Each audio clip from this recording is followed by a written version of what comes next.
Hey, back at it again. Thank you for tuning in.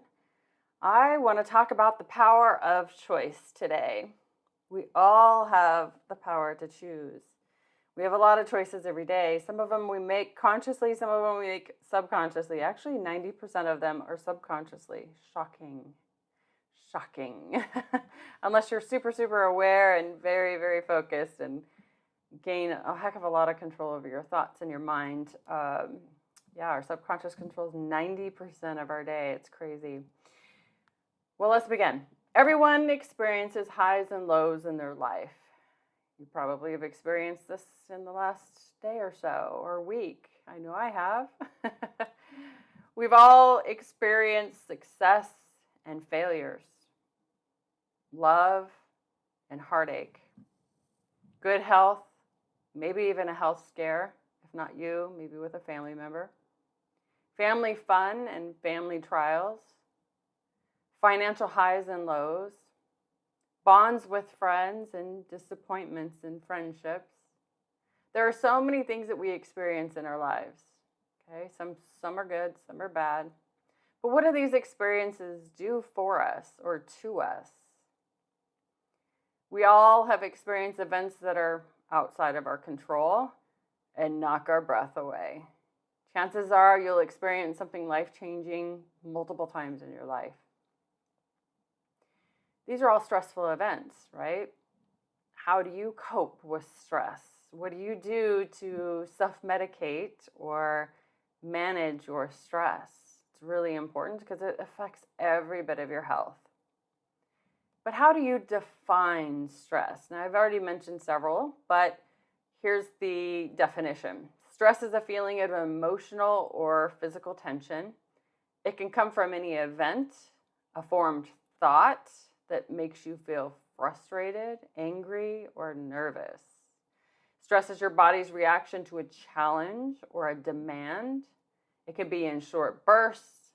Stress can also be positive, such as when it helps you avoid danger or meeting a deadline. Now, I am reading a book, I don't remember what the name of it is. Stress, it's about stress. I'll think of it. But it's great. It's impactful. It actually, the positive side of stress, I believe. Anyways, it talks about stress being good. And I believe in my life, I like a certain amount of stress, but there's a point when it tips over to the negative. But I like stuff that has deadlines. I like things that push me to excel. But stress can come from the meaning that we give to certain events, right? We can call something stressful, and then the person next to you could say, that's not stressful. No one's shooting at me. Like, I'm not feeling like my life's in danger. That's not stressful. So the events that we have in our lives will create what is and is not stressful. But life is complicated, and each of us has a different experience, right? Every person's life is a mixture of events that indeed did actually happen, but what we're going to do with the events that take place in our lives, how do we view them? How do we remember them? How do we allow them to affect us or not affect us moving forward? How do we process these stressful events?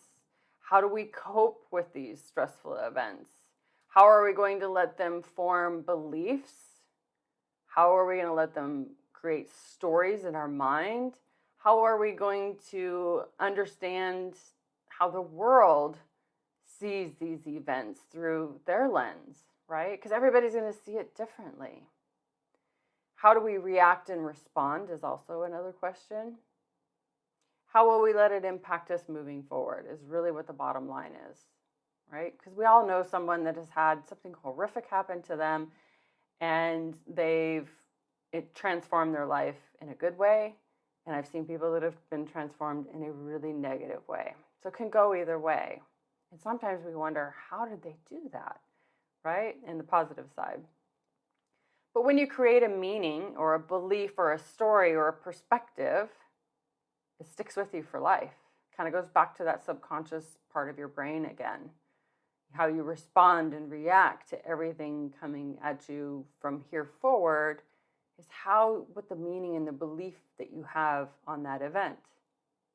such as divorce. I know a lot of people that I've come in contact with on social media that have such a bitter, horrible experience. It has completely transformed how they speak to other people of the other gender or whatever. It completely changes things. So how will we not allow the events in our lives make us bitter, angry, resentful, hateful, or become a bully, right? We've all encountered the bullies online, people that get, this power trip with a keyboard and go crazy on comments, and it's just insane. These are hurt people. These are people that are trying to hurt you, and truthfully, they're hurt themselves. So what is the single one thing you can control that determines the quality of your life moving forward from any event, stressful event, small or large? What is the one thing that we have the power that can change everything? Here's a hint, it's in the title.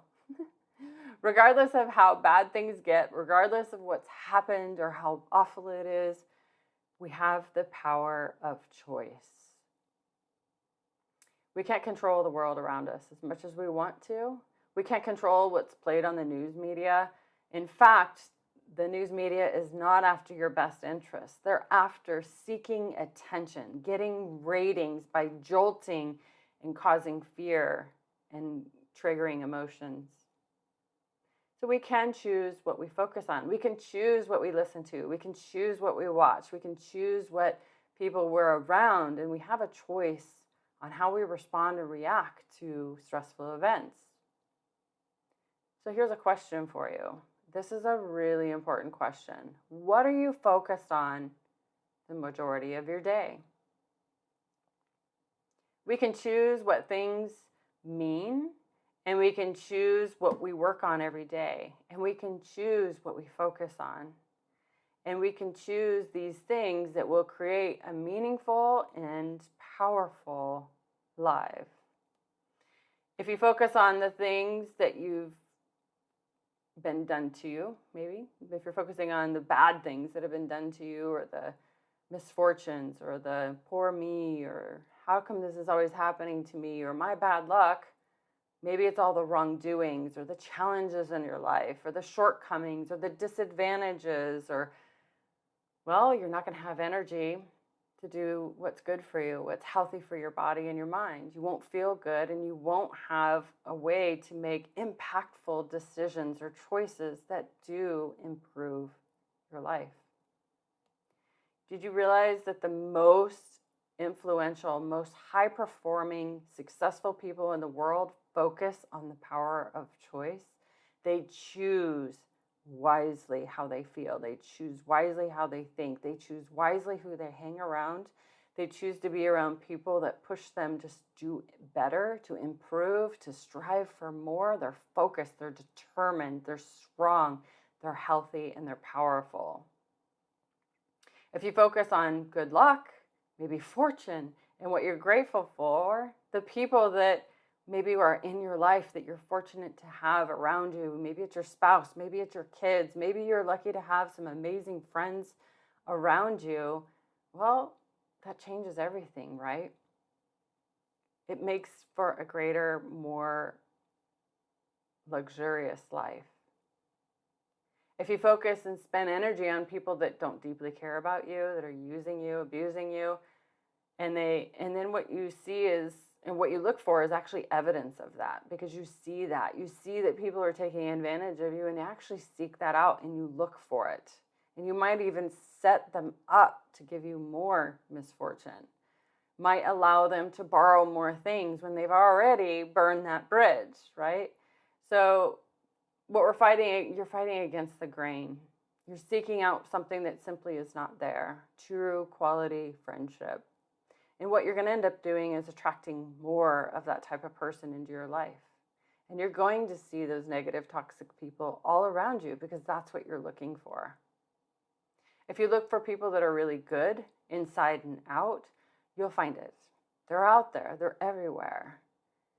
And when you do look for that and you are open to that, they see it in you. They see that you're genuine and kind and a quality person as well. So seek and you shall find. Your happiness depends on the quality and happiness of your thoughts because it shows. People see it. It's like it glows. It's like this. Yeah, you can definitely pick people out that have good quality thoughts and make good quality decisions in their life. But have you ever made the choice to be conscious about your decisions, maybe slowing down and thinking about what decisions you make, not responding or reacting whatever gets thrown at you? Or, that's basically what I call working on autopilot. You're not at the helm, you're just like that feeling. And when you go to the store and you get to the store, maybe it's a 30-minute drive and you get there and you're like, how did I get here? Did I stop at all the lights? Was I even driving the speed limit? Again, are you living an autopilot and letting your life pass you by? Are you letting other people dictate your decisions? Are you letting your job grind you into the ground and take advantage of you? Is it a job that you truly love and enjoy? Are the relationships that you have truly fulfilling you, making you happy and completing all the needs that you have? Chances are there's something that might be lacking. If your health is declining, oftentimes there's other areas in your life that also need attention. But if you want to get on track, have a powerful life, amazing and incredible, balanced, full, happy, joyful life, you've got to slow down and make conscious decisions, conscious choices. When you make a shift to making choices of what give you meaning and purpose in your life in a positive way, you'll make quality choices. You'll make quality decisions because you've slowed down and you're conscious and you're thinking about every thought and every choice and every decision. You gain your life back. You get your power back. If you're in a rut and want to make a better life, you have to start by making a decision to change your life. That is the power of choice. So again, what are you focused on most of the day? Is it the doom and the gloom and the negative, or is it the positive, the things that you could be grateful for and excited about and what you're fortunate to have? So really think about it. Sit down and be conscious about it. Be observant. Slow down and be present. Write it down. Writing it down actually is what will slow you down and actually give you the time and the space to think about it, as long as you don't have interruptions.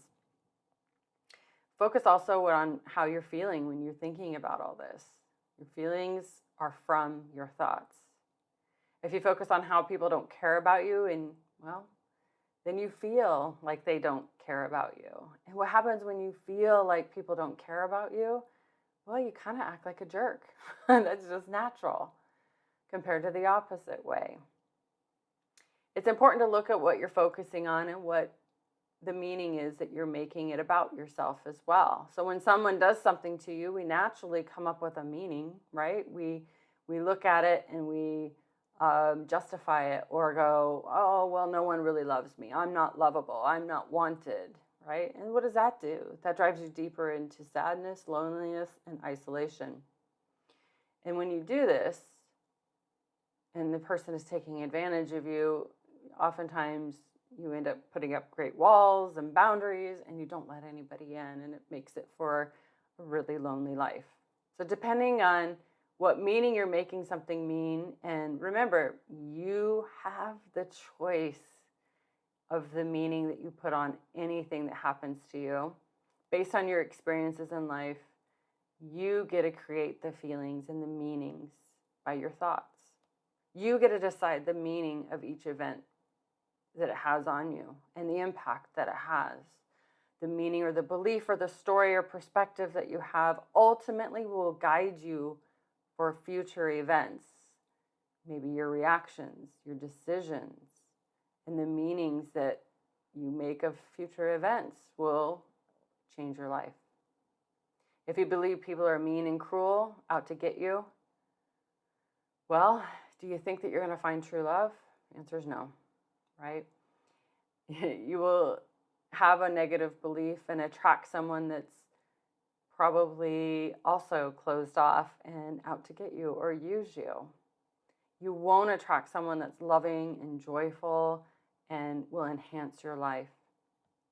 So make sure that you're open and not closed off to love or friendship. But once you make up a meaning, it's your truth. Your mind believes it to be true. It probably actually plays over and over again in your subconscious.